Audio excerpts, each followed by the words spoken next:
This podcast is supported by FX's English Teacher, a new comedy from executive producers of What We Do in the Shadows and Baskets. English Teacher follows Evan, a teacher in Austin, Texas, who learns if it's really possible to be your full self at your job while often finding himself at the intersection of the personal, professional, and political aspects of working at a high school. FX's English Teacher premieres September 2nd on FX. Stream on Hulu. This episode is brought to you by Experian. Are you paying for subscriptions you don't use, but can't find the time or energy to cancel them? Experian could cancel unwanted subscriptions for you, saving you an average of $270 per year and plenty of time. Download the Experian app. Results will vary. Not all subscriptions are eligible. Savings are not guaranteed. Paid membership with connected payment account required. This episode is brought to you by Shopify. Whether you're selling a little or a lot, Shopify helps you do your thing, however you cha-ching. From the launch your online shop stage, all the way to the we just hit 1 million orders stage. No matter what stage you're in, Shopify's there to help you grow. Sign up for a $1 per month trial period at shopify.com/special offer, all lowercase. That's shopify.com/special offer. There was a time when airplane movies were all the rage. The threat of nuclear missiles was everywhere, and action films were the dominant force of the box office. That time was called the 80s. 1996? Not so much. Still, that doesn't mean it was going to scale down on the explosions. Time to put $20 down and see if Broken Arrow is not that bad.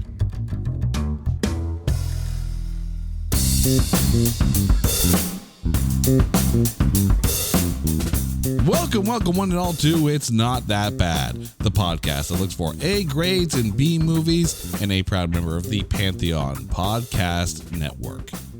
There are certain films when one or the other actor's name pops up. This is one of those films that instantly comes to mind, probably because I'm broken. The actors in question, John Travolta and Christian Slater. And one of the first movies that doesn't come to mind is Broken Arrow. We can't be friends. Luckily, Peter from the Movie Duel podcast mentioned Broken Arrow so we can be friends. So Peter's here, back on the show. How you doing, man? I'm doing very, very well, Jason. Thank you very much. And thank you very much for having me back. It's been a while. Oh, dude, it has been way too long. So thank you for coming back. But I'm very excited to talk some twin guns, some Mexican standoffs, some talking through walls, and surprisingly no doves in this.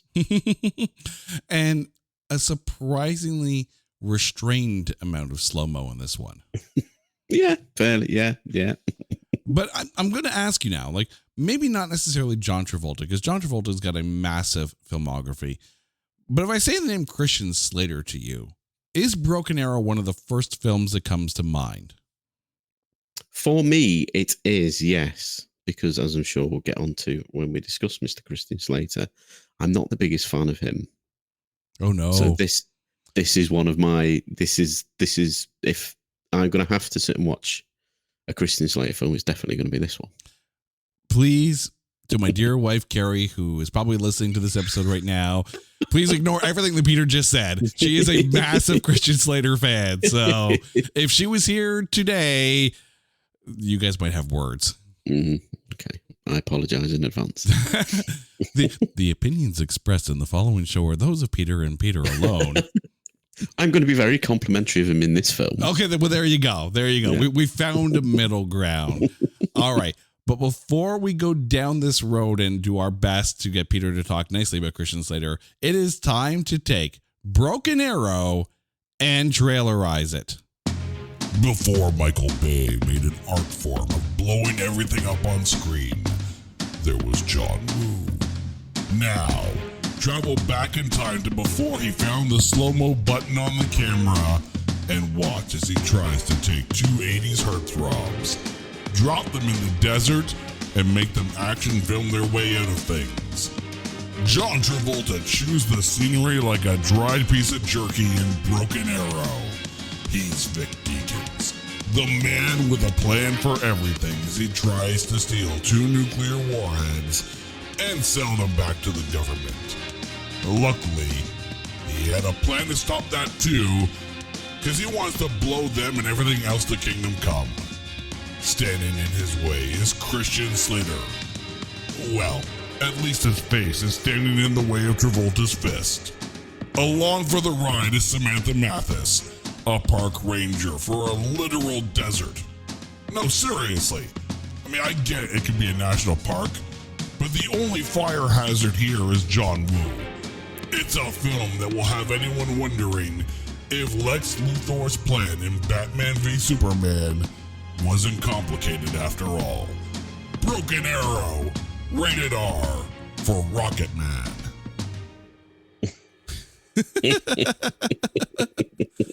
Brilliant. I do have to point out the fact that John Travolta's character, Deakins, has literally a plan for everything.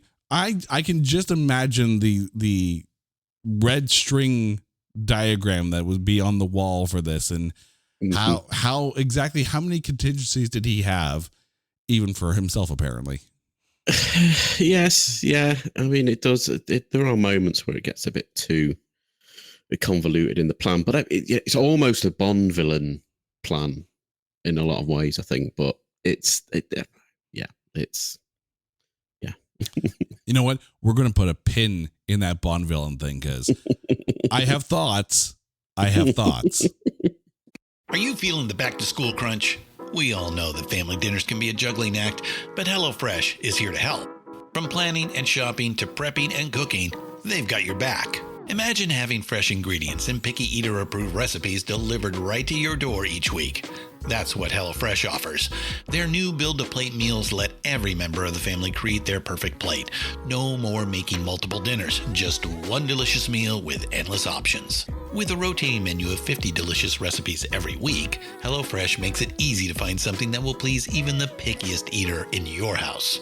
I love the versatility. I can swap proteins and vegetables to cater to everyone's tastes. It's a game changer for my family meals. And let me tell you, HelloFresh saves me so much time. I can focus on quality time instead of stressing over what to cook. One of my favorites has been the one-pot Mexicali black bean soup with the works. Ready to solve your family dinner's dilemma? With HelloFresh, you get nutritious meals without the hassle. And for a limited time, kids eat free. Go to HelloFresh.com/PantheonKids to unlock this exclusive offer. That's one free kids meal per box for 2 months while your subscription is active, just by going to HelloFresh.com/PantheonKids. HelloFresh, America's #1 meal kit. Enjoy home-cooked meals with ease and bring the family together at the dinner table. This episode is brought to you by Shopify. Whether you're selling a little or a lot, Shopify helps you do your thing, however you cha-ching. From the launch your online shop stage, all the way to the we just hit 1 million orders stage. No matter what stage you're in, Shopify's there to help you grow. Sign up for a $1 per month trial period at shopify.com/special offer, all lowercase. That's shopify.com/special offer. But before we get to those thoughts, let's get to who is in this film. The movie stars John Travolta, Christian Slater, Samantha Mathis, Delroy Lindo, Frank Whaley, Howie Long, Bob Gunton, and Kurtwood Smith. However, there is an almost starring in this film. In the role as Terry Carmichael, as played by Samantha Mathis, we have to go through this list because there's actually some really, really interesting actresses listed here. Helen Hunt apparently turned it down so she could do Twister. So probably the smart choice. Yeah. In terms of box office, definitely. Yeah. Halle Berry apparently tried out for this. Now, I need to preface this by saying that this note is on imdb.com. I am not a Hollywood insider. I'm just reading what I read. So bear with me here. Apparently, the producers told her that there are, quote unquote, no black park rangers. So if that's the case, you producers. That's all we have to say about that one. See, I read something slightly different to that. I read that she turned it down because she said that there were no black park rangers. Yeah, the quote I saw on IMDb said that she had remembered that the producers had said that there were no black park rangers. Either way, I'm sure there are black park rangers out there saying, "F you, movie." Yeah. Jennifer Aniston and Lauren Holly. Lauren Holly is the one that really has me intrigued from this one because, you know, I could see her in this role very, very easily. Yes, possibly. I mean, they're all a bit. I mean, apart from Halle Berry and Helen Hunt, I don't know. I can't see that. You know, there's a certain element of physicality to the Terry Carmichael character, and it's like, have I got that name right? Have I just put that? Yeah, name Terry right? Carmichael. Terry Carmichael character, and I don't think Jennifer Aniston and Lauren Holly could necessarily pull that off. I don't think it would be particularly believable, and I think Samantha Mathis has got the right look, and I think Halle Berry would have done as well, in terms of, you know, that they're you know, not overly glamorous park ranger, where I think, you know, Lauren Holly and Jennifer Aniston would definitely have been a bit too glamorous for that sort of part. Well, the to other be thing believable. too, Jennifer Aniston at this point is 2 years into Friends, so it would be hard to think disassociate Rachel from Terry Carmichael at that point. The movie is directed by John Woo and written by Graham Yost, who also wrote Speed and Hard Rain. Now, I need to take a moment here, okay? Because I'm Canadian, and anytime there's a Canadian reference here that really kind of, because there's a core memory involved here. So let me explain to all of my non-Canadian listeners here. TV Ontario, TV channel up here in Canada, used to have this thing called Saturday Night at the Movies. And it was basically a double bill, and the host would have interviews on in between the two movies. The host of Saturday Night at the Movies was Elwy Yost, the father of Graham Yost. And when he retired, the final movie that Elwy Yost hosted on Saturday Night at the Movies in 1999 was Speed. So he got to have his son's film as the last film. But I remember watching Saturday Night at the Movies. Like this was a weekend thing. And Elwy Yost, like, that to me was like the pinnacle of someone in the know in the movie business. Like that, Elwy Yost was the real deal when it came to watching movies in Ontario. Wow, fantastic. That's a fantastic connection. I like those little sort of nuggets of trivia. They're just so, yeah, it's really heartwarming to say that that's the last thing that he introduced. Yeah, and the cool thing is too, like, Elwy Yost was so beloved, so beloved, that there was a documentary that was done about him. It was called Magic Shadows, Elwy Yost, A Life in Movies.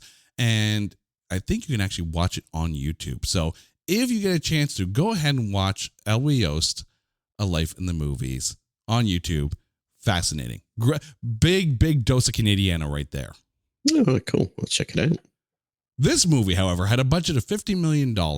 Domestically, made $70 million, and worldwide $150 million. When it debuted on the February 9th, 1996 weekend, right in time for Valentine's Day, right? Because this film screams Valentine's Day. It debuted at number 1 with $15.5 million. The only other debut that week was Beautiful Girls. That debuted at number 7 with $2.7 million. There are some accolades for this film. At the 1996 MTV Movie and TV Awards, John Travolta was nominated for Best Villain. He lost to Kevin Spacey for Seven, which I remember Seven. Seven was awesome. Mm-hmm. Kevin Spacey was awesome in that. Yeah. The underground shootout explosion was nominated for Best Action Sequence.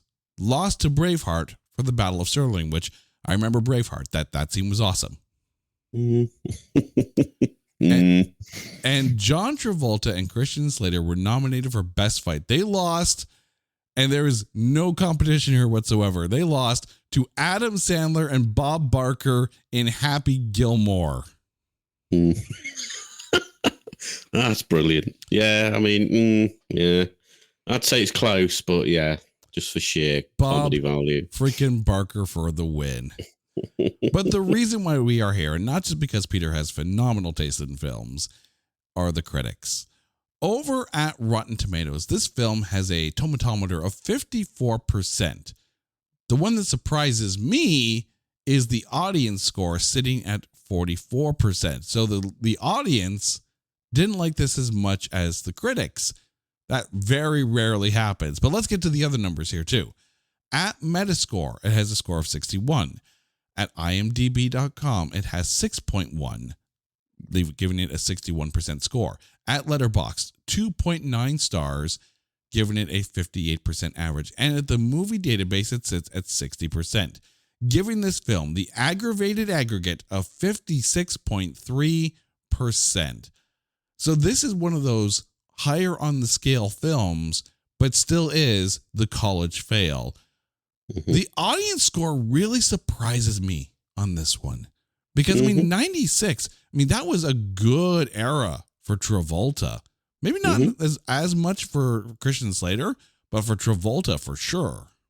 Absolutely. And I think this is why I sort of chose this film was because, and I think the reason it probably gets that audience or lower audience score is I think because of Face Off that obviously comes as John Woo's next sort of big American picture.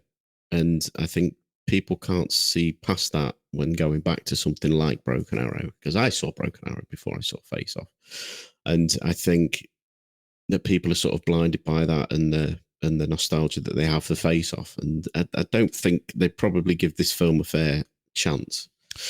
Yeah, keep in mind too, this is also 2 years after Pulp Fiction, so Travolta is absolutely riding high at this point. But let's get to the breakdown of this film, and of course we start with John Travolta as Vic Deakins. Your thoughts?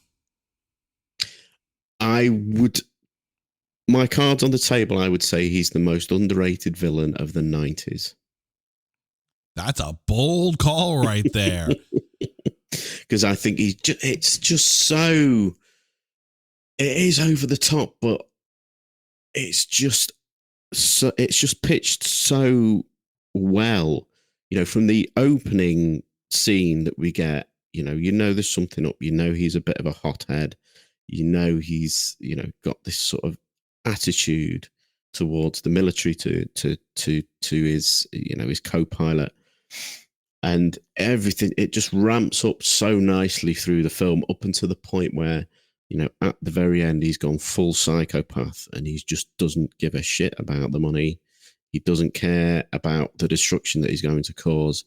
He just wants to stick it to the country, basically, or stick it to the military or whatever. And I just think that's such a fascinating sort of aspect of his character because he's not just, in it for the money. He's got this just psychopathic quality to him. And yes, he does have some one-liners in the film, but Travolta I think just pitches it so well and just right for this kind of film. To me, this isn't as over the top as Face Off. I think he's having to out Nicolas Cage, which is, to me, is an impossible task. But he is his own character. He's just proper evil. I'm glad you mentioned the Face Off comparison because he is way comic book villain in Face Off when he tries to emulate Nick Cage because there were some choices made there. The thing I think with this film, and I don't disagree that he is quite good in it and much more toned down from Face Off, but let's be honest, this film is subtle like a hammer. Because there's no reveal. Like, we know right off the bat that he's the bad guy. Like, there's zero question. Like, how about we let the camera linger on his stare a little bit longer, just so we are very, very clear of the level of asshole that we are dealing with at this point. Yeah, absolutely. Yeah, that is, as with most of the films that I've brought to you, well, apart from a couple maybe, I'm not going to say that they're perfect films, but, there are a few choices of those sort of extreme sort of close-ups and bordering on the slow-mo. Obviously John Woo is very sort of restrained in this one compared to a lot of his other films, but there are that moment in particular sort of stands out as maybe being a bit questionable, should we say? Yeah, just a little bit. But I mean, the thing is, as the villain, like when it's, I mean, we knew right away. But once the full reveal happens, and he goes, he ditches the flight suit, and he's in is in his regular clothes and whatnot. Then he really gets to chew up the scenery. Like before, he's just like, okay, he's just that asshole partner, and now it's like, okay, well, he's the villain as well. I mean, I have thoughts on the plot, but that has nothing to do with the character. But you're right. I think I hate to say it, but you might be right on. Actually, I don't hate to say it because you're usually right on these things. But Travolta is really one of those pinnacle of 90s villains. And I think that was probably a calculated choice into getting away from being pigeonholed into roles like, Danny Zuko from Grease, or whatever his character's name was in Look Who's Talking, because there were a few of those films. Yeah.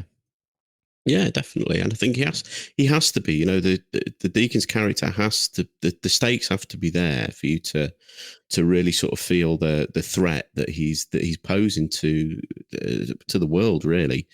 He's somebody that even within his unit, within his team and the people that he's working for, he's a threat. We see him, kill off the guy who's paying for him or who's funded this operation effectively halfway through the film. And, the guys that are working for him, he's just horrible to them. And he's just a massive, massive threat in this film. Yeah. You don't not believe it, even though it is over the top. You don't not believe that he will just, turn on a dime and shoot a member of his own team if he needs to. Yeah, he's a bit of sociopath in this film, but I mean, let's be honest, the villains are more fun to play anyways. Apparently, he had tried out for the role of Riley Hale, and they were like, well, you can take this role or you can take the Deacon's role, and he chose the Deacon's role. So I think that's probably the wise choice, because as Riley Hale, you have Christian Slater. I couldn't picture Christian Slater as Deacons, but your thoughts on him in this role? Okay, so I'll get my overall opinion of Christian Slater out of the way now, and then I can talk about the good stuff. So I find Christian Slater as one of those actors that plays Christian Slater. I don't think, very much like, in a modern parlance, you've got Jesse Eisenberg or Michael Cera. Or Gary Sinise. Yeah, Gary Sinise, yeah. And I would put Christian Slater in that bracket. And that's not to say he's not been in some films that I've enjoyed, but most of the time I just sit thinking I'm watching Christian Slater, and I can't necessarily disassociate him from or associate him with a character. Particularly Will Scarlet in Robin Hood, Prince of Thieves is the one that really sticks out to me. But in Broken Arrow, I don't get that feeling. It's the closest I get to I'm watching Riley Hale. I don't know. I can't really explain why that is, but I think he's so suited to this role because he's very much the underdog. He's like the sort of, sort of the run to the litter, I suppose, in terms of this partnership, and he's the young up and coming sort of pilot. And he's got charm. I think it probably helps by his chemistry as well with Samantha Mathis, because I know there were a couple at one point, and I think he just works. You can get behind him, the same way you can hate sort of John Travolta's character. You can get behind Christian Slater in this film. He's quite almost wholesome, I suppose. That sounds very weird to say in a film that's, about setting off nuclear bombs and blowing up helicopters. But you can get, like I say, you can get behind him. You're rooting for him. I think the thing that plays into that, and you kind of touched on it a little bit, the quote unquote wholesomeness, is that they make Haley out to be I don't want to say a wimp, even though he got his ass handed to him in the boxing ring right off the bat of this film. By the way, this movie was released in 1996, so we're closing in on 30 full years. So spoilers like a mofo. But he's not the super cop. He's not the super soldier. He's not the, yes, there's a little bit of gun ballet in there, but that's just John Woo. Like this, he's not coming in like super jacked and super able to take care of everything. He's not Dwayne Johnsoning his way through this role. He feels like he would be the lesser of the two in the partnership. He feels like the guy who needs the help of Terry Carmichael. He looks like the guy who's got a decent enough head on his shoulders, remembers the codes and all that kind of stuff, and can work his way through a few things, but he's not doing it on his own. No, he's plucky. Yeah, he's almost like Indiana Jones without the smolder. That's almost spot on accurate. By the way, I will give you one Christian Slater film to watch that kind of takes away from the idea of the Christian Slater role, and that's He Was a Quiet Man.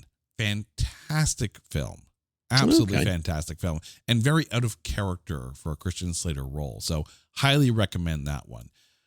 Fair enough. The thing though, he does still have that Slater persona a little bit, and I think it's that charisma that does kind of help turn Hale from what could be a really wimpy character to capable, but just not to the level of Deakins. Mm-hmm. Yeah. I think the arc and the journey of the Riley Hale character, I think, works really well, and I think that the way that it's written is that he does. It is that 11th hour when he sort of becomes his own, and he has to fight back, and he knows it's all or nothing at that point. So that arc for his character works really well, I think. Yeah. Samantha Mathis as Terry Carmichael. I really liked her in this. I know I said earlier that Lauren Holly, I think, would have been a good fit for the role, but I think you're spot on in that Samantha Mathis was pitch perfect for the role. But your thoughts on that performance?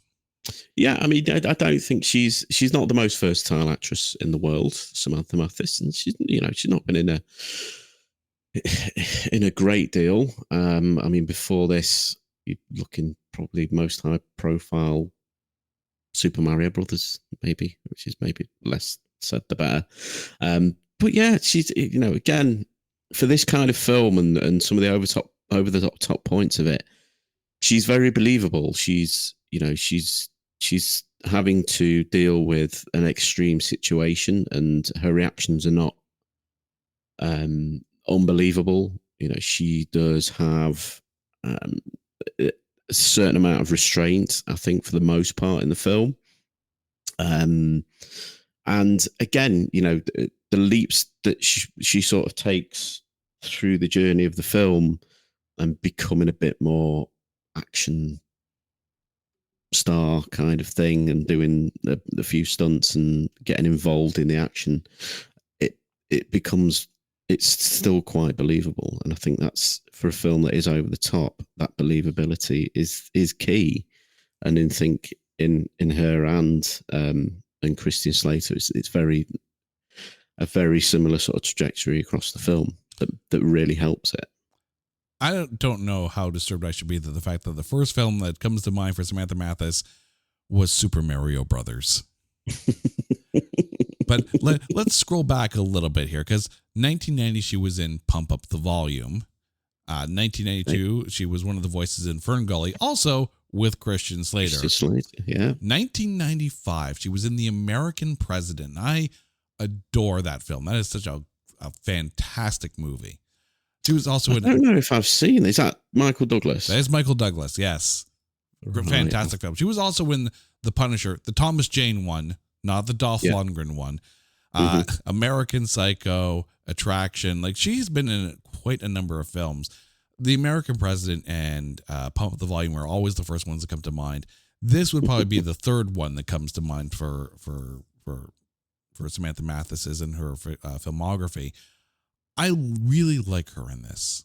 Like, the only reason I thought Lauren Holly would work well is because Terry is not she's not like some badass military operative who happens to work as a park ranger. She's a good country girl.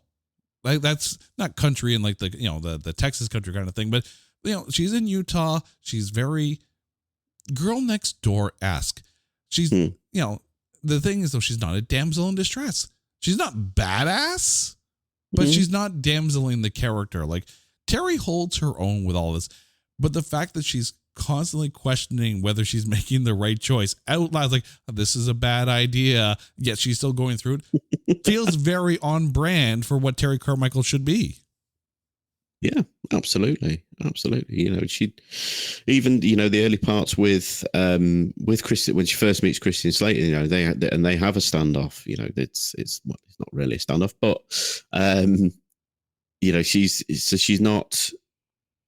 she's not totally sort of damsel in distress. Even when she does become a damsel in distress, she still kicks a bit of ass and still sort of turns the tables as well. So I think it's a good character. Yeah, sure. She's defiant. She's plucky in her own right as well, and again pairs well with Christian Slater. Not just the fact that they were in a relationship before, but they really do pair on screen so well. Absolutely. I mean, I watched this film as well when I was 13, 14, something like that, and I had a massive crush on Samantha Mathis, especially in this film. You could not go wrong with that choice. Bob Gunton as Mr. Pritchett, the money man of the operation. The man who feels, his face just tells me he was born to complain on screen. But your thoughts? I love Bob Gunton. Anything he's in, even if he's only on the screen for 5 minutes, he's such a familiar actor, I think. And in this, he's just so funny. He's so over. He's like this sort of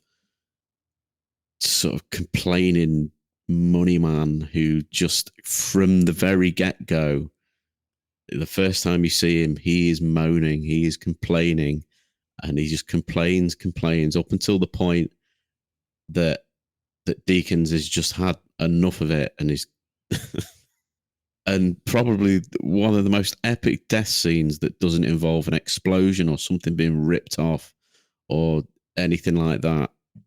Just torched to the throat, and you feel it, and you feel that moment, the sheer frustration on Deakins, Bob Gunton. I can't think of a performance I've ever seen him in where it's not brilliant. The thing about Mr. Pritchett in this is they make him so freaking annoying and so whiny and so bitchy that the payoff for that death scene is so ridiculously satisfying. Like, you're like, yes, shut that old man up. You go, Deke. Sometimes you want an asshole in the movie to get their comeuppance, and it was the perfect way to do it too, because it shut him up. It was the perfect way to kill that character. Yeah, and then you get this brilliant moment. Sorry to go back to John Travolta here, but this brilliant moment where everything's quiet and he's just pondering the fact that he's never killed anybody face to face, and it's just a perfect moment. And it just adds to that death scene so much. Yeah, it really adds to the sociopath nature of Deakins at that point. Like, the fact that he's sitting there and like calmly analyzing and not understanding how taking someone's life like right in front of their face could change someone. Like, you really, it's a character building moment. You're spot on there. Yeah, like I say, not to go on too much about Travolta, this may be something I forgot to mention when we were talking about it, but there are these, mate. You get quite a lot of that. It's a very talky villain, is Deke. And, you get these moments where he's almost sort of over-explaining his plan, or he's just, again, very Bond villain-esque. He's talking about why he's doing this, and thought about asking Hale to be to be part of it, and that he just wouldn't have the guts. I mean, we mentioned The Punisher, the Thomas Jane version, because it had Samantha Mathis in it. And I need to point out that John Travolta was also in that as the villain. And the reason why that film, to me, is actually one of the more underrated, 90s non-MCU, like comic book films, was because of John Travolta as the villain. He does villain so freaking well. And yeah, again, not over the top, not screaming, like not Nicolas Caging all over the place. And definitely not Battlefield Earth, because that was something.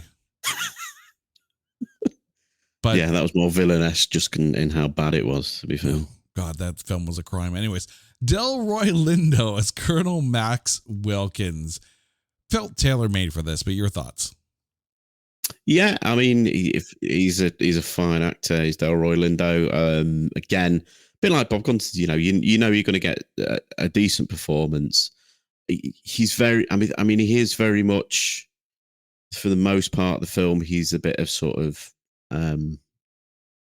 exposition, really. He's there as that sort of man at the computer kind of thing. No, what's the? He's the guy in the chair. Guy in the chair. That's it. I was trying to get to my inner Ned. He's the guy in the chair. Kind of character who he gets some of the action at the end as well. But he's a very commanding actor. He sort of exudes that sort of authority, I think. And you could see him as a military man who's sort of long in his years, and he knows everything in and out. He plays so low key in the first part, and it's very much you get the impression that they do this all the time, and it's very boring to him now, and he doesn't think that they're gonna complete the task properly, or they're not going to catch them out or anything like that. But then he switches so well, so easily. He's just another great actor. It's a really stacked cast, I think, this film. I think the best thing that they did, or more to the point, didn't do with Colonel Wilkins is, let's be very, very blunt. There's a lot of people in on this plan of Deakins in order to be able to pull this off. I'm glad Wilkins wasn't one of them. Like, I didn't want this to be everyone's in on the job. Everyone's in on the take. No, you want some people to act as the opposition to Deakins, and yes, Wilkins does that very, very well. Yeah. I mean, you've got to question his choice of helicopter pilot who can't see the massive cliff face that's in front of him. But, that's... Frank Whaley as Giles Prentice. I had to get a good chuckle because this is the second time that Frank Whaley and John Travolta had been on the screen together. The first, of course, being in Pulp Fiction. Your thoughts on Giles? Giles, I think it was a fine performance. I think Frank Whaley's... he's got this very sort of sickly look to him, and I don't know if that works particularly well in this, but I don't think it does any harm to the film as well. I think he's fine as maybe this sort of pencil pushing geek kind of character, I suppose. But again, he's probably a bit even more exposition than the Max Wilkins character. He's there very much to be the sort of go-to for the military and for the sort of government officials and whatnot. But he gets some nice moments. I think there's this again, slightly sort of plucky attitude to him towards the end that works quite well. What I'm glad about, so there's this moment in the film where he's saying like, no, I was a lieutenant in the ROTC kind of thing. And it was a funny little throwaway line kind of thing. It kind of put Giles, into his place as far as the hierarchy of everyone that was, working against Deakins at that point.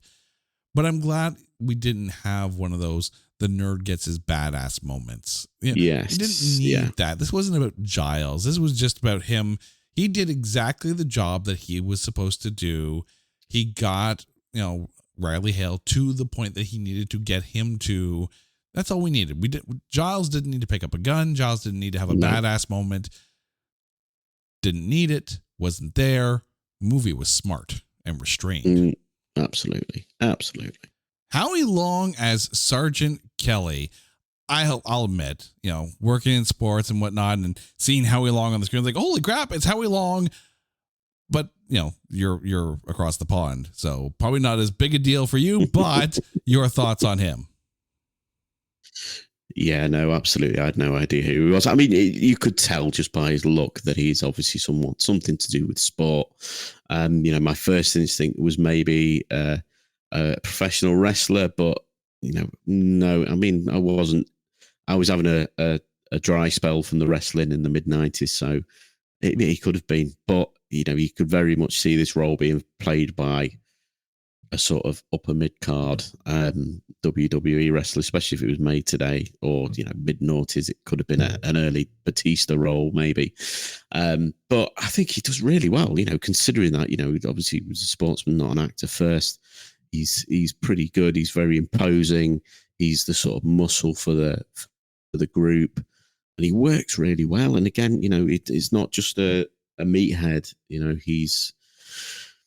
He has sort of moments in the story. He's the one that reports the open nuclear warhead and all that sort of stuff. He's sort of reasonably integral to the plot, and even towards the end, that sort of duality, he can see the sort of psychopathic tendencies that Deakins has got towards the end and stands up to him. So I think for what could have been a very one-dimensional character in this kind of film, it's really quite a bit of a highlight, I think. Yeah. I mean, you're right. He's got the look. He's got the physique for this. And I think the other thing, too, is that he recognizes that Kelly is number 2 to Deakins. So he's not trying to overshadow him. He's not trying to or outact him because it's freaking John Travolta. You're not going to do that. So he, for lack of a better term, he stayed right in his lane and he ran that route and it was great. Kurtwood Smith as Sec Def Baird, not the president, but close enough, I guess, for this movie. But it's freaking Kurtwood Smith. Your thoughts? I don't know why they didn't just make him the president. I mean, he's got the presence to be the president, and we're meant to believe that the president's just not really that bothered about this impending nuclear attack on the country. But yeah, again, very imposing character. Kurtwood Smith is just got such a good screen presence. It's a very sort of minimal role, really, but again, he fits the role so well. There's I think anybody who's seen RoboCop, you sort of expecting through this film that he's going to be in on it and he's going to be part of he's going to be a villain. But again, thankfully, they don't go down that route. I'm so glad you mentioned that. Like, honestly, his entire presence, I'm like, you're not quite sure just how into this he is.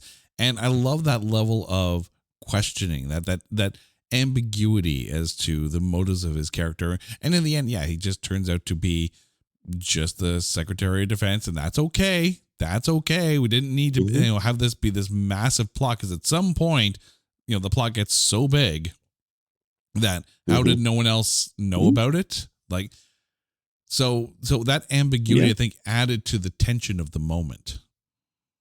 Yeah. But I think that's very much a plus point for this film. Although it is convoluted in terms of plot, it's still a very simple story, and it's very simple storytelling. And, if this film was made now, then you would have probably another half an hour and a couple more twists in it. Yeah. And that would just ruin it completely. Okay. Speaking of convoluted plot, let's just talk about this for a second here. Because Declan's plan, I'm fine with him knowing standard protocol and the timing on response teams and all that makes sense, right? I'm even fine with like the endless horde of henchmen at his disposal because the body count at 28 kind of piled up pretty fast for this film. But the whole thing with the St. Jude's Hospital tag on the off chance it just happens to be in the truck and that's somehow a red herring. Like, no. There's no way. There is no way in hell Deacon's like, well, what if someone stumbles upon us and tries to stop us and hops in this one truck that happens to have this tag? And no, there's no way. There is absolutely no way in hell that was a plan, that was a red herring made up by Deakins. He is not that smart. No one is. Yeah. I mean, you're going to have a plot hole here and there in these films, but that wasn't particularly something that really took me out of the picture. And I think that's an important thing. Yeah. That was a Batman level of knowing everything at that point. Yeah. Normally, I'm a massive fan of a Hans Zimmer score. I found it a little in the way at times. I don't know. Your thoughts? I love it. Absolutely love the score for this film. I think it works really well. It's got this almost sort of Western tinge to it. And, we're out in the Utah desert, so it's not a million miles away from that. But I think it adds, it sort of adds to that sort of swagger of, especially of the Deakins character. And I'm also a massive fan of the Scream franchise as well. And this was recycled for Dewey's theme in most of the Scream series, and a lot of the music was recycled for Scream 2, which was, I think, the following year. And I'm a massive fan of Hans Zimmer, so it can really do no wrong. I don't know. I mean, maybe I'm just trying to compare it to like the Dark Knight soundtracks and whatnot. It just felt a little bit in the way at times, and I could see it being recycled for one of the Scream films. That makes sense. All right, Pete, it's time. So, who is your MVP of Broken Arrow? Oh God, this has changed so much. Just today, just thinking about preparation for this episode, it's like, who am I going to pick? Because I think there's so much good stuff in this in terms of the performances. The obvious one would be John Travolta, but I'm actually going to go with Christian Slater, just to appease anybody that I may have offended with my dislike of Christian Slater generally, because I do genuinely like I say, this doesn't feel like a Christian Slater performance to me, or it's very much suited to his character and his style, maybe. But for me, like I said, that arc and the journey that we're taking on with the character, which is always a very important thing for me in any film, is believable, and he's believable in this performance. And I think he's a suitable sort of yin to John Travolta's yang. It's funny. I was kind of tossing and turning between Samantha Mathis and Christian Slater on this one, and then I'm going to stick with Christian Slater as well, because I mean, while Hale doesn't start out necessarily as the best character, Slater works his ass off in this film. It's a really good action film, and probably one of my favorite Christian Slater films, up there with Pump Up the Volume. So, kudos to him, and clearly he did a damn good job, because we both picked him as the MVP. Yeah, and I believe he did a lot of his own stunts as well. Oh yeah, no, like I said, he worked his ass off for this one. Yeah.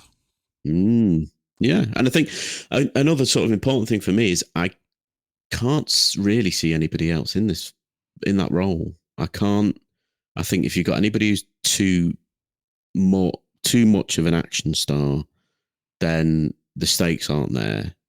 And I think he's just right. You know, his size and his characteristic and his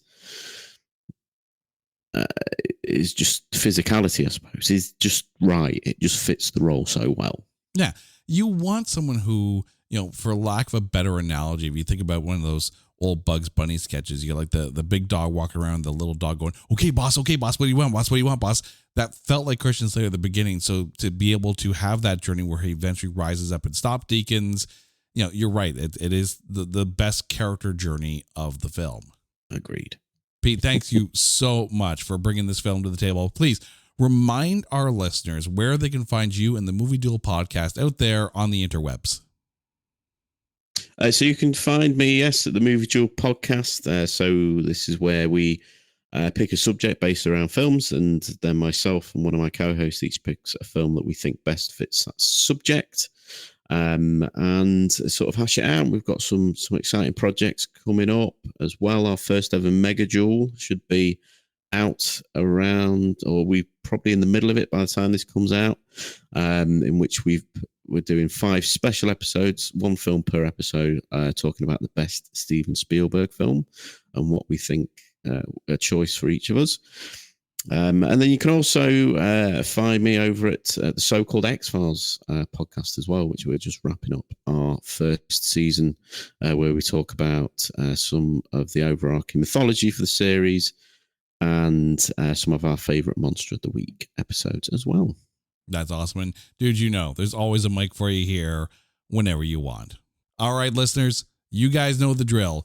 If there is a movie out there that you think is unfairly maligned or is just so bad that there is no way in the Utah desert that we can find anything good to say about it, hit us up on social media at Not That Badcast, or go to our website at notthatbadcast.com. And while you're there, make sure you're checking out our coming soon page, because very shortly we're going to be releasing the 5 films that we're going to be talking about during Mocktober. So be ready and get your comments out there. Until next time, he's Peter, I'm Jay. You guys are awesome. This is It's Not That Bad, a proud member of the Pantheon Podcast Network. Take care.